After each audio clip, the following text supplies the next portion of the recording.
श्री स्वामी समर्थ. स्वामींची कृपा मुलांवर व्हावी असं वाटत असेल तर ही सवय मुलांना नक्की लावा. लहान मुलांचे मन हे कोरीपाटी असते. त्यावर तुम्ही जे लिहिणार आहे त्याचाच परिणाम पुढे तुम्हाला दिसणार आहे. लहान मूल म्हणजे मातीचा गोळा असतो. त्याला कसा आकार द्यावा तसे ते घडते, अशी आपल्याकडे मन आहे. यामुळेच तुम्ही मुलांना लहान वयातच चांगल्या सवयी लावायला हव्यात. आपल्या मुलांवर बाहेरच्या वातावरणाचा परिणाम होऊ नये. मुले धार्मिक व्हावीत. मुलांनी प्रत्येक क्षेत्रात प्रगती करावी. त्याचबरोबर मुलाने आपले संस्कार सोडू नयेत असे प्रत्येक आई वडिलांना वाटत असते.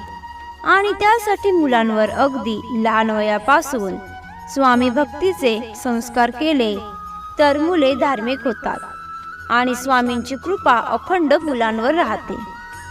लहान मुले मोठ्या व्यक्तींच्याकडे बघूनच सर्व गोष्टी शिकत असतात. घरात जसे वातावरण असते त्याच गोष्टी मुले स्वीकारत असतात आणि त्याच गोष्टींची सवय मुलांना पुढे होते. हे जरी खरे असले तरी त्यांच्यावर सध्या मुलांवर जास्त प्रभाव असतो तो म्हणजे टीव्ही मधील कार्टून आणि गेमचा, तसेच बाहेरील वातावरणाचा देखील. त्यामुळे मुलांचे घरात लक्ष आहे का नाही आपल्याला पाहायला पाहिजे. घरातील आई वडील, आजी आजोबा कोणीही असो, आपल्या देवघरामध्ये काय करतात हे पाहायला मुलांच्याकडे वेळ नसतो. त्यावेळी ते मोबाईलवर कार्टून बघत असतात. त्यामुळे त्यांच्यावर काही संस्कार हे वेगळे करावे लागतात. आज आपण असे काही मुद्दे पाहणार आहोत जे तुम्ही तुमच्या मुलांकडून करवून घ्यावे. त्यामुळे त्यांच्यावर स्वामींची कृपा नक्की होईल व याचा फायदा त्यांना मोठेपणी नक्की होईल. 1. लहान मुलांच्या अभ्यासाच्या खोलीत किंवा त्यांच्या अभ्यासाच्या टेबलवर स्वामींची एक लहान मूर्ती किंवा एक फोटो गुरु म्हणून लावा आणि सकाळी आंघोळ झाल्यानंतर, रात्री दिवे लावण्याच्या वेळी तसेच झोपण्यापूर्वी स्वामींना नमस्कार करायला लावा. तसेच घरातील वडीलधाऱ्या व्यक्तींचे आशीर्वाद घ्यायला सांगा. हे काही दिवस मुलांकडून तुम्ही करवून घ्या. जोपर्यंत त्यांना सवय लागत नाही तोपर्यंत त्यांच्याबरोबर ते तुम्हाला करावे लागेल. 2. श्री स्वामी समर्थ या मंत्राचा जप मुलांकडून रात्री झोपण्यापूर्वी 11 वेळा करून घ्या. दररोज या मंत्राचा जप करून स्वामींना नमस्कार करूनच झोपायला लावा. 3. दर गुरुवारी किंवा पौर्णिमेला तुम्ही तुमच्या मुलांना स्वामी दर्शनाला घेऊन जावा. स्वामींची आवडते फूल कोणते आहे ते त्यांना सांगून ते फूल त्यांच्या हातून स्वामींच्या चरणी अर्पण करा. 4. स्वामी मला चांगली बुद्धी द्या, आरोग्य द्या, चांगला आणि खूप अभ्यास करण्याची शक्ती द्या. मला नम्र, आज्ञाधारक आणि दयाळू बनवा. माझ्याकडून सर्वांची सेवा घडू दे. सर्वांना सुखी ठेवा. सर्वांचं कल्याण करा. मला सदैव तुम्ही आशीर्वाद द्या.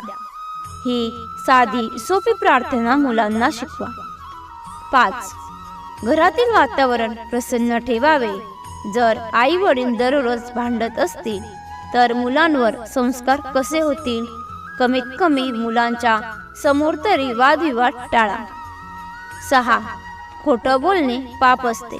खोटं बोलू नये हे मुलांना जर शिकवायचे असेल तर ते तुम्ही आधी आचरणात आणायला हवे. तुम्ही जर मुलांच्या समोर खोटे बोलत असाल तर मुले तुमचे सांगितलेले ऐकतील अशी आशा बाळगू नका. 7.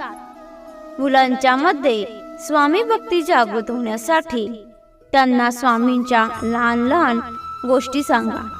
स्वामींच्या लहान कथांचे पुस्तके तुम्हाला बाजारात उपलब्ध होतील. त्या कथा त्यांना वाचून दाखवा. यामुळे अगदी लहान वयापासून त्यांचे स्वामींशी अगदी घट्ट नाते तयार होईल. 8. स्वामी हे आपले गुरु आहेत. गुरूंच्या शिवाय मोक्ष आणि गती नाही.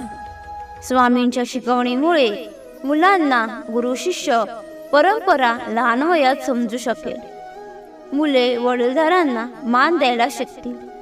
या सर्व गोष्टी तुम्हाला करायला जमले नाही तरी यातील एखादी गोष्ट नित्यनेमाने तुम्ही तुमच्या मुलांकडून करून घेतली तर काही दिवसातच तुमच्या मुलाला जो काही बदल झाला आहे तो तुम्हाला पाहायला मिळेल. तुम्हाला ही माहिती आवडली असेल तर लाईक आणि शेअर करा. तसेच अशीच माहिती नेहमी ऐकण्यासाठी चॅनलला सबस्क्राईब नक्की करा. श्री सद्गुरू स्वामी समर्थ. धन्यवाद.